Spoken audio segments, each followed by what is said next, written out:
Yes Rajani గారు, రాష్ట్ర వ్యాప్తంగా కొనసాగుతున్నటువంటి ఈ చర్చ పైన నీతి అవినీతి ప్రహితంగా కొనసాగుతున్నటువంటి రాజకీయాలపైన వైఎస్ఆర్సీపీ ఎన్నో సెటైర్లు వేసినటువంటి సందర్భాలు ఉన్నాయి. ఇప్పుడు ఎలాంటి పరిస్థితి, డిఫెన్స్ ఎట్లా మెకానిజం తీసుకుంటుంది? సార్, ఇక్కడ నాయకుల్ని మార్చిన, డబ్బులు పెట్టిన, వేయాల్సింది ఓట్లు రాష్ట్ర ప్రజలండి. ఇక్కడ మార్పు వచ్చింది ప్రజల్లోనండి. నేను కడపలో రాయచోటు కేసు చేయడానికి వెళ్ళినప్పుడు కూడా ఆ రోజు మిథున్ రెడ్డి గారి ర్యాలీ ఉందండి. అక్కడ పోలీసులు అందరూ ఆక్యుపై చేశారు, నన్ను గుర్తుపట్టారు. మేడం, మీరు గట్టి ఫైట్ చేస్తున్నారు, మాకు సరెండర్ లీవ్స్ ఆపేశారు మేడం. ఒక్కొక్క కానిస్టేబుల్ కి సరెండర్ లీవ్స్ ఆపితే 90,000 వరకు లాస్ అయిపోయాయి. నీకు ఎస్ఎల్కి సేల్కి ఇంకా ఎక్కువ ఉంటాయి మేడం. మా టీఏడిఎల్ కూడా ఇవ్వట్లేదు మేడం. సొసైటీలో మమ్మల్ని ఒక సంఘ విద్రోహ శక్తులుగా చిత్రీకరించేశారు మేడం. స్కూల్ టీచర్లతో పాటు మేము కూడా పూర్తి వ్యతిరేకత ఉన్నాం మేడం. అది ఎలక్షన్ కోడ్ వచ్చాక మేము రిలీజ్ చేస్తాం అన్నట్టుగా కొంతమంది విశ్వసనీయ వర్గాల డిపార్ట్మెంట్ వారి సమాచారం అండి. అది మన గుంటూరు, ప్రకాశం, విజయవాడలో కాదండి, కడప రాయచోటిలో, కరెక్ట్ గా రాయచోటిలో అండి. ఆ రోజు ర్యాలీ రోజే నేను వెళ్ళడం జరిగింది. సో అదే రకంగా స్కూల్ టీచర్లు నిన్నటి రోజు వెనుకొండలో కూడా నేను ఒక మీటింగ్ లో అటెండ్ అయ్యానండి. టీచర్లు అందరూ పూర్తి వ్యతిరేకంగా ఉన్నారు. ఏదైతే సిపిఎస్ విధానం రద్దు చేస్తారు, లేకపోతే జిపిఎస్ పెట్టారు, ఓల్డ్ పెన్షన్ స్కీమ్ పెట్టమంటూ, అదే రకంగా అంగన్వాడీ వాళ్ళు ధర్నా చేశారు, అదే రకంగా అమరావతి రైతులు, అదే రకంగా దళితుల మీద జరుగుతున్న దాడులు, వీటి అన్నిటికంటే మించి రాష్ట్రంలో ఒక్క కంపెనీ లేదు. ఇసుకకి విష్టాచారమైన రేట్లు, అదే రకంగా మట్టి తవ్వకాలు, కల్తీ మందు, ఇవన్నీ చూసి సాఫ్ట్వేర్ కంపెనీలు రాష్ట్రాలు రావాలో అంటే, భవిష్యత్తుకి గ్యారంటీ ఉండాలి అంటే బాబు గారు రావాలన్నారు. నిజాయితీ గల పరిపాలన అందాలంటే బాబులకే బాబు కళ్యాణ్ బాబు ఉండాలనుకున్నారు. ఈ రోజు రాష్ట్రం ఒక నిర్ణయం తీసుకుంది. అసలు ఎలక్షన్ ట్రాన్స్పరెంట్ గా జరగాలంటే, ప్రజాస్వామ్యాన్ని కాపాడాలంటే, ఈ రోజు 30,000 పైచులకు దొంగ ఓట్లని తిరుపతి నుంచి ఎత్తి బయట పడేయడంలో, కలెక్టర్ని సస్పెండ్ చేయడంలో, పోలీసుల్ని సస్పెండ్ చేయడంలో కీలక పాత్ర వహించిన బీజేపీ కూడా కలిసి ఉండాలని 24 నుంచి 3 సీట్లు వదులుకొని 21కి తగ్గిన మా నాయకుడు ఎంతో తగ్గుతున్నాడండి. ఎంతో మంది మొరిగినప్పటికీ మేము ఒక్కటే సమాధానం చెప్తున్నాం, మా నాయకుడు తీసుకున్న నిర్ణయానికి కట్టుబడి ఉంటాం. ఆయన ఎంతో గొప్పగా భవిష్యత్తును ఆలోచించి తీసుకున్న నిర్ణయం అండి. రాష్ట్రం బాగుపడాలని తీసుకున్న నిర్ణయం అండి. ఇక్కడ ఎవరికి సీట్లు ఇచ్చారన్నది ప్రామాణికం కాదండి. రాష్ట్రంలో గెలుపులో మా పాత్ర ఉంటుందండి. అది 100%. 175 చోట్ల మా పాత్ర కీలకం. మేము పోటీ చేసేది 21 అయినప్పటికీ 175 చోట్ల జనసేన పోరాడే పటిమ, ప్రశ్నించే గొంతు మాది కీలకంగా ఉంటుందండి. సో ఖచ్చితంగా ప్రజాస్వామ్యాన్ని ఈ ముగ్గురు కలిసిన టీం ఎప్పుడైతే చిలకరూపేట సభ తర్వాత చాలా మార్పులు వస్తాయండి. ఈ పేమెంట్లు ఇచ్చిన వాళ్ళు కూడా వెనక్కి వెళ్ళిపోయి మా పేమెంట్ మాకు ఇచ్చేయండి, మేము పోటీ చేయమంటూ వెనక్కి తీసేసుకుంటారు. ఇందాక పిల్లి మాణిక్యాలరావు గారు చెప్పింది ఏంటంటే, సార్ సజ్జల గారిని ఇతను మల్లెల రాజేష్ నాయుడు ఇలా అన్నాడు అని చెప్పే లోపలే మన రెడ్డన్నకి కోపం వచ్చేస్తుందండి. కానీ నువ్వు ఎక్కడున్నావు చెప్పు, గుంటూరు వచ్చి కొడతాను, అది ఇదని. సార్, ఆ అన్నవాడు చిలకరూపేటలోనే ఉన్నారండి. మీరు ఎంత మాత్రం చిలకరూపేట నడి సెంటర్ గుంటూరులో, లేకపోతే ఒక గడియార స్తంభం సెంటర్ లో కొట్టుకుంటారో చూసుకోండి. మీలో మీరే ఈ రోజు అన్నవాడు మీ వాడు ఇలా అన్నాడని పిల్లి మాణిక్యాలరావు గారు చెప్తున్నారు. ఎప్పుడు అలా వ్యవహార శైలి భాషల్లో తేడా ఉండదండి. అతను ఇలా అన్నాడు అని చెప్పే లోపలే మీకు భావోద్రేకాలు పొంగిని. మళ్ళీ అది వినండి. అతనే మీ గురించి, మీ నాయకుడి గురించి, మీ విడుదల రజనీ గారి గురించి, మీ సజ్జల గారి గురించి మాట్లాడారు. మీరు ఏ గడియార స్తంభం దగ్గరికి వెళ్ళి కొడతారో, ఏ సెంటర్ దగ్గరికి వెళ్ళి కొడతారో మేము కూడా రేపు చూడబోతామండి. ఎస్ మాణిక్యాలరావు గారు, చంద్రబాబు నాయుడు గారు ఈరోజు మీడియా సమక్షంలో మాట్లాడుతూ ప్రజలు గెలవాలంటే వైఎస్ఆర్సీపీ ఓడవలసిన అవసరం ఉందనేటటువంటి వ్యాఖ్య చేశారు. ఎలాంటి సమీకరణలు, ఎన్ని సీట్లు, కూటమిలో అండర్స్టాండింగ్స్ పూర్తిగా అయ్యాయా, ఎట్లా ఉందండి? నిజమండి, చంద్రబాబు నాయుడు గారు అన్న మాట ఏంటంటే ప్రజలు గెలవాలి.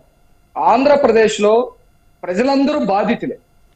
జనరల్ గా ఎవరో ఒక వర్గంలో కొద్ది మంది బాధితులుగా ఉంటారు. మీరు ఏ వర్గ ప్రజలను తీసుకున్నా ఆంధ్రప్రదేశ్ లో బాధితులే.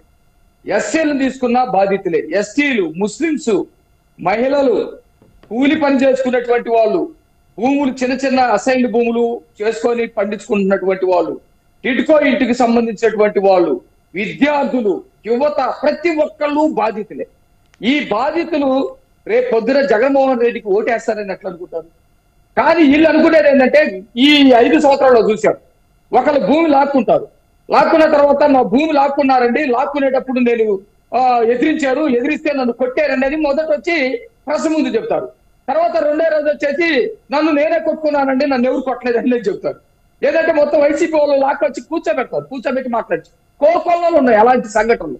కోకొల్లలో బాధితుల చేత నాకు ఏమీ జరగలేదు అని చెప్పి ఇచ్చినటువంటి సంఘటనలు కోకొల్లలో ఉన్నాయి. అలాంటి పరిస్థితుల్లో ఎవరు ఓట్లేస్తారు? ఎందుకు వేస్తారు? మా భూమిని మళ్ళీ లాక్కుండా చేస్తారా? మద్యపాన నిషేధం నువ్వు చేస్తానని చేయకుండా మొత్తం కల్తీ మద్యాన్ని సప్లై చేస్తూ మా బిడ్డల ప్రాణాలతోటి చెలగాట వాడుతా ఉన్నావు కాబట్టి వేయండి వేస్తారా? మా ఊరు చేరాలండి. గతంలో మేము 1 ఏళ్ల క్రితం చేరాలి. ఇసుకలో మేము పుట్టి పెరిగాం. ఆ ఇసుక మాకు దొరకట్లేదు. ఇసుక ఇప్పుడు తెనాలు ఉంది, తెనాలు నీట్గా తీసుకెళ్ళిపోతుంది, తెనాలకి లేదు. మొత్తం ఇప్పుడు ఇందాక సోదరు చెప్పింది నందిగామ సురేష్ ఇప్పుడు సాయంత్రం 8 అవుతుంది కదా, 8, 9 అయిందంటే మొత్తం లైట్లు వేసి ఆయన లారీలు వెళ్ళిపోతూ ఉంటాయి. అంటే మొత్తం దోపిడి, దౌర్జన్యం, కొట్టడం, కేసులు పెట్టడం, మాట్లాడితే అబద్ధాలు చెప్పడం. ఎంత విచిత్రం వచ్చిందంటే నా గుండెల మీద చేసుకొని చెప్తా ఉన్నాను. మా నాయకుడు అసలు అబద్ధాలు చెప్పనివాడు, పోస్టులు పెట్టనివాడు, ఆడపిల్లల్ని తిట్టనివాడు అని భారతీయ చెబుతా ఉన్నాడు. అసలు నిజంగా కోర్టు లాంగ్వేజ్ అంటే వీళ్ళంతా నేరస్తులు. కోర్టు లాంగ్వేజ్ ఎట్లా అంటే కోర్టుల్లో వీళ్ళకి తెలుసు మళ్ళాంటి వాళ్ళు కోర్టుకి ఎప్పుడన్నా వెళ్ళారు అనుకోండి, ఎక్కడన్నా చిన్న బండి పట్టుకోనో లేకపోతే ఏదైనా పట్టుకొని ఏమైనా నువ్వు అట్లా నడిపేవా ఇట్లా నడిపేవంటే నడిపానండి అంటావు, తెలియక ఫైన్ వేస్తారు, పంపిస్తారు. కానీ వీళ్ళు హత్యలు చేసుకొని కోర్టులోకి వెళ్ళి ఇలా ముందుగానే ప్లాన్ ఉంటుంది. నువ్వు పని చేసావా? చేయలేదండి. అది తెలుసా? తెలియదండి. ఎప్పుడన్నా చూసావా? చూడలేదండి. అంటే ఇట్లా చెప్పటం అనేది అలవాటు చేసుకున్నారు. వీళ్ళే తప్పు చేస్తారు, వీళ్ళే చేయలేదని మాట్లాడుతూ ఉంటారు. ఈ పద్ధతిలో వెళ్తా ఉంటే రాష్ట్ర ప్రజల్ని కాపాడుకోవాల్సినటువంటి బాధ్యత అవుతుంది. వీళ్ళేమంటారు? పొత్తు ఉండకుండా ఓట్లు మొత్తం కూడా స్కిట్ అయిపోయి ఒకవేళ మళ్ళీ గెలవాలనే ఒక ప్రయత్నంతో మేము సిగ్గులుగా వస్తా ఉంటాం. అసలు మీతో కలిసేదే నేను అంటున్నా. నేను మాట్లాడే ప్రతి మాటకి కట్టుబడి ఉన్నా. మొదట కలవాలంటే నీ భార్య పిల్లలు నీతోటి ఉండాలి కదా, నీ అక్క చెల్లెలు నీతోటి ఉండాలి కదా, నీ బాబాయి నీ చెల్లెలు నీతోటి ఉండాలి కదా. ఎవరుంటారు నీతోటి? ఆ తర్వాత వస్తే రోడ్డు మీదకి వస్తే ఆ నియోజకవర్గంలో ప్రజలు నీతోటి ఉండాలి కదా. ఎవరు నీతోటి కలిసి లేనప్పుడు నువ్వేమంటావు? నేను సింగిల్ అంటావు. అంతే. అది ఒక పెద్ద అర్థం వచ్చేటట్టుగా సింగిల్ అని చెప్పుకుంటా ఉండేటువంటి పరిస్థితి. కాబట్టి మేము 3 పార్టీలు కూడా ఈ రోజు కొన్ని త్యాగాలు చేస్తున్నాం. మాతో అందరు కలిసి వస్తే మరి కొన్ని సీట్లు పోతాయి. బీజేపీ వస్తే బీజేపీ పోటీ చేసిన చోట కొన్ని పోతాయి. పవన్ కళ్యాణ్ గారు వస్తే పవన్ కళ్యాణ్ గారు చేయాలనుకునే కొన్ని కోల్పోతాడు. మేము త్యాగాలు చేసి వస్తా ఉన్నాం. ముఖ్యమంత్రిగా ఉండటం మాకు పెద్ద ప్రత్యేక కాదు. మేము త్యాగాలు ఎవరి కోసం చేస్తున్నాం? ఈ రాష్ట్ర ప్రజల కోసం చేస్తున్నాం. ఈ రాష్ట్రంలో మీరు ఎవరైనా గెలిచండి, జగన్మోహన్ రెడ్డి మళ్ళీ వచ్చే అధికారంలో ఏంటి అంటే మేము ఈ రాష్ట్రాన్ని వదిలిపెట్టి వెళ్ళిపోతాం. మా ఊరు నేను చెప్తున్నా, శేఖర్ రెడ్డి గారిని రమ్మానండి. పల్నాడు జిల్లాలో ఇప్పటికీ అధికారం వైసీపీ వచ్చిన తర్వాత ఊర్లు వదిలిపెట్టేటువంటి వాళ్ళని నేను కొన్ని 10ల సంఖ్యలో ఊరుని చూపిస్తాను. రమ్మానండి, నిజానికి రమ్మానండి. మీ ప్రైమ్ లైన్ రమ్మనండి, లేకపోతే మీడియా మొత్తాన్ని రమ్మనండి. చాలా ఊర్లు గుంటూరులోకి వచ్చి వాచ్మెన్ గా బ్రతుకుతా ఉన్నారు. గుంటూరులో వచ్చి కూలి పనులు సొంత ఊరు. విక్రమ్ అనే అతను హైదరాబాద్ లో ఎక్కడో తలదాచుకుంటా ఉంటే మాణికల్ రావు గారు మళ్ళీ వస్తానండి, running out of time. S Shekar Reddy garu, conclusion point చెప్పండి. మీరు మాణికల్ రావు గారు మాట్లాడిన దానికి కౌంటర్ ఇస్తారా, మేడం మాట్లాడిన దానికి చెప్తారా? వాటితో పాటు గీతాంజలి ఆత్మహత్య వ్యవహారాన్ని వైఎస్ఆర్సీపీ ఉద్దేశపూర్వకంగా రాజకీయంగా దాన్ని కన్వర్ట్ చేస్తుంది. కొద్దిగా మీరు అన్మ్యూట్ చేయండి, మీ సిస్టమ్ మీట్లో ఉంది శేఖర్ రెడ్డి గారు. ఎస్ సార్, ఒక్క నిమిషం అండి, నేను విషయం చెప్తాను. గీతాంజలి గారి అంశం ఏందనేది నేను నిన్న మొన్న 2 రోజులు నేను తెనాలికి వెళ్ళి రావడం జరిగింది. గీతాంజలి కుటుంబానికి సంఘీభావం తెలపడం జరిగింది. వైఎస్ఆర్ కాంగ్రెస్ పార్టీ నుంచి అలాగే సీఎం రిలీఫ్ ఫండ్ నుంచి నిన్న డబ్బులు ఇచ్చారు. అలాగే మా తరపున 2 బిడ్డలను చూసిన తర్వాత నాకు చాలా జాలేసింది. కాంప్లిమెంట్ ఇస్తున్నా, తీసుకోండి సార్. కాంప్లిమెంట్స్ ఇస్తున్నాను. Accept to you Shekar Reddy garu. ఆమె చనిపోయినందుకు మీరు సంఘీభావం తెలిపినందుకు, మీ మద్దతు తెలిపినందుకు ఓకే.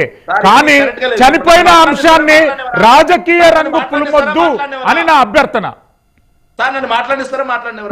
మాట్లాడినివ్వండి ప్లీజ్. నేను మొట్టమొదటిసారిగా గీతాంజలి అంశం మీడియాలో మొట్టమొదట ప్రస్తావించింది నేనే. దానికి సాక్ష్యం మా రజనమ్మ.